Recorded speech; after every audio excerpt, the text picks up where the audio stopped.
Chapter 6. Ada Wong fit the shimmering disc of metal into the slot on the statue, patting it into the opening until it was flush with marble. As soon as it was in place, she heard the shift of hidden levers and stepped back to see what would happen. Her footfalls echoed through the massive lobby of the RPD building, the sound reverberating back to her from the 3 stories of open room. Another key? One of the sub-basement metals? Or perhaps the sample itself, hidden in plain sight? Wouldn't that be a happy surprise? If wishes were horses, the water-bearing nymph made of stone slid forward at a slight angle, the pitcher at her shoulder dropping a slender piece of metal atop the lip of the defunct fountain. The spade key, she sighed, picking it up. She already had the keys. In fact, she had everything she needed to search the station, and most of what she needed to get into the lab. If it wasn't for someone at Umbrella dropping the bomb, the job would have been a walk. Easy money. Instead, I get a 3-day vacation in Sans Comfort. I get Night of the Living Standoff. I get to play Put the Bullet in the Brain and Let's Find the Reporter at the same time. The samples could be anywhere by now, depending on who survived. Assuming I make it out of here with goods, I'm asking for a big goddamn bonus. No one should have to work in these conditions. Ada slipped the key into her hip pack, then gazed unseeing at the upper balustrade of the impressive hall, mentally checking off the rooms she'd been through and the ones she'd need to search more thoroughly. Bertolucci didn't seem to be anywhere on the east side of the building, upstairs or down. She'd spent what felt like hours staring into dead faces, searching the reeking piles of corpses for his square jaw and anachronistic ponytail. Of course, he could be moving, but from the information she had on him, it was improbable. The reporter was very much a rabbit, a hider in the face of danger. Speaking of danger... Ada shook herself and got moving, heading back to the door that led to the lower east wing. The lobby was safe enough from the virus carriers. They didn't seem to understand the concept of doorknobs. But there were threats besides the infected. God only knew what Umbrella might send in to clean up, or what had been freed from the laboratory when the leak occurred.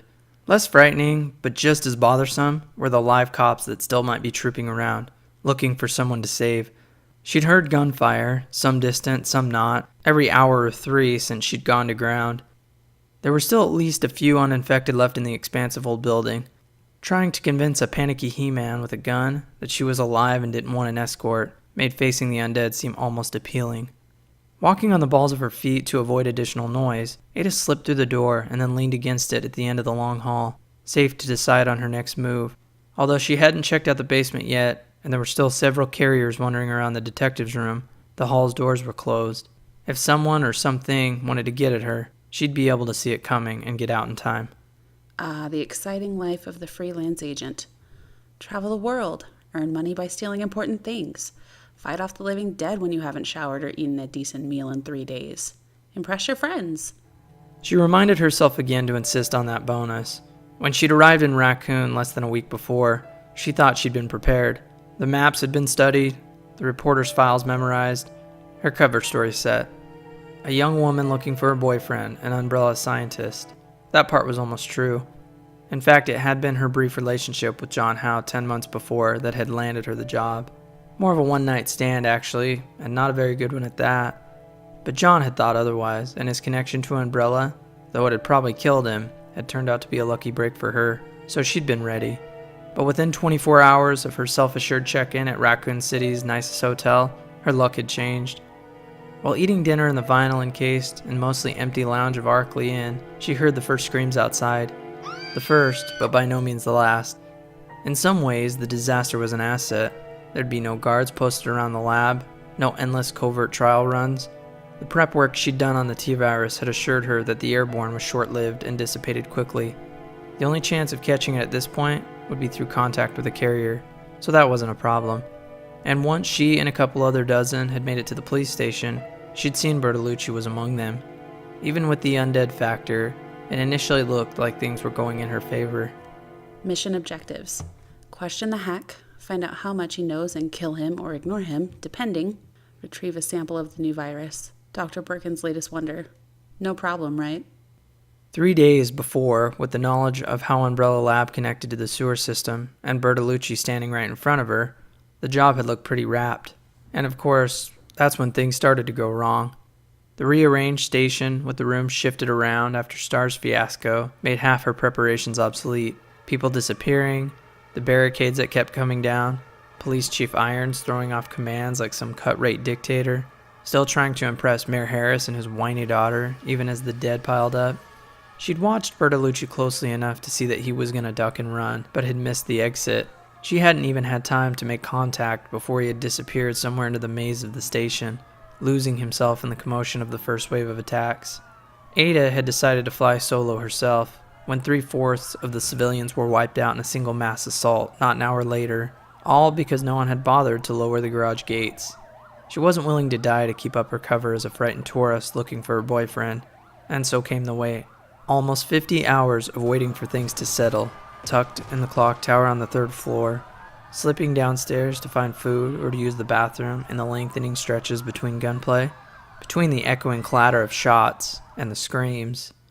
Terrific. So now you're out, and what do? Stand around and reflect. Get on with it. The sooner you finish, the sooner you can collect your wages and retire to some nice island somewhere. Still, for a moment, Ada didn't move, tapping the muzzle of her Beretta absently against one long, stockinged leg. There were 3 bodies sprawled in the hallway. She couldn't stop staring at one of them. Crumpled beneath a window counter halfway down the corridor, a woman in cut-off shorts and a halter, her legs crudely splayed, one arm cocked above her blood-soaked head. The other 2 were cops, no one she had recognized. But the woman had been one of the people she talked to when she first made it into the station. Her name had been Stacy something or other, a nervous but strong-willed girl just out of her teens. Stacy Kelso, that was it. She'd run into town to pick up some ice cream and ended up caught in the takeover. Yet in spite of her own predicament, she was more concerned about her parents and little brother still at home. A conscientious girl. A good girl. Why was she thinking about it? Stacy was dead, a ragged hole in her left temple, and Ada hadn't capped her. It wasn't like she had anything to feel personally responsible about. She'd come in on a job, and it wasn't her fault that Raccoon had gone Nova. Maybe it's not guilt. Maybe you're just sorry she didn't make it. She was a person, after all, and now she's as dead as her parents and kid brother probably are. Snap out of it, she said softly, but with the edge of irritation. She tore her gaze from the woman's pathetic form, fixing it instead on a broken ashtray at the end of the hall. Feeling bad about things she couldn't control wasn't her style. It wasn't how she'd gotten to the top of her trade. And considering how much Mr. Trent was putting up to retain her services, now wasn't the best time to be analyzing her empathy skills. People died. It was the way of the world. And if she'd learned anything in the course of her life, it wasn't that agonizing over the particular truth was pointless. Mission objectives. Talk to Bertolucci and get the G-Virus sample. That was all she needed to worry about. There was a mechanism that Ada still had to check a few twisted passages from where she stood in the press conference room. Trent's notes on the architect's latest additions to the station had been sketchy, but she knew it had to do with the ornate sculpted gas lamps and oil painting. Whoever had commissioned all this work had one serious secret life going on. There were actual hidden passages upstairs, behind the wall of what had once been a storage room. She hadn't gone through them yet, although a quick glance had told her that the room itself had been remodeled as an office. Judging from the overstuffed, neurotically macho decor, it was probably Irons. Even from the short time she'd been in his company, she'd ascertained that he wasn't the most stable man who ever walked. There was no question that he was on Umbrella's payroll, but there was also something about him that just seemed dysfunctional. Ada started down the hall, her dress flats clicking loudly on the scuffed blue tiles. She was already dreading yet another time-consuming mechanical puzzle. Not that there was any help for it. She had assumed from the beginning that the virus was still in the lab, but she couldn't afford to take any chances on passing up an earlier retrieval. The files indicated that there were between 8 and 12-ounce 1 vials of the stuff, information from a 2-week-old video feed, and Birkin's lab was far from impenetrable. With the underground lab connected to the station through the sewer mains, she had to entertain the possibility that the samples had been moved. Besides, Bertolucci could be tucked away in the research library or in the STAR's office on the west side, maybe in the dark room. Dead or not, he had to be found.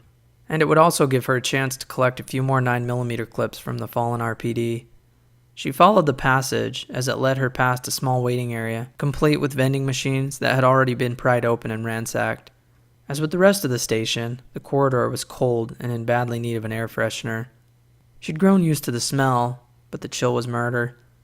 For the 100th time since abandoning the table at Arkley, Ada wished that she'd dressed more casually for dinner. The sleeveless, tight red tunic dress and clattery shoes were fine for cover. As mission gear, however, the outfit was somewhat less than practical. She'd reached the end of the hall and carefully opened the door to her left, weapon half raised. As before, the corridor was clear, yet another testament to the faded elegance of the building. Dusky, sand-covered walls and symmetrical pattern tiles in this one. The station must have been magnificent once, but years of serving as an institutional facility had leached away its grandeur. The tattered, grand movie house look and the cold, hopeless atmosphere created a distinctly sinister feel. As if at any moment a cold hand could fall across your shoulder. A soft gust of diseased breath whispers across the back of your neck. Ada frowned again. After this job, she was going to take a very long vacation. Either that, or it was time to find a new career. Her concentration, her ability to focus, wasn't what it used to be. And in her business, a slip at the wrong time could literally mean death. Big bonus. Trent smells like money. I'll ask 7 digits. High 6 minimum. In her attempts to let her thoughts go, to let animal awareness take over, she found that she couldn't keep out the persistent image that crept into her mind. A memory of young Stacy Kelso, anxiously pushing her hair behind her ears as she talked about her baby brother. After what felt like a very long time, Ada shook the troublesome vision and continued down the hall, promising herself that there would be no more lapses of concentration, and wondering why she couldn't make herself believe it.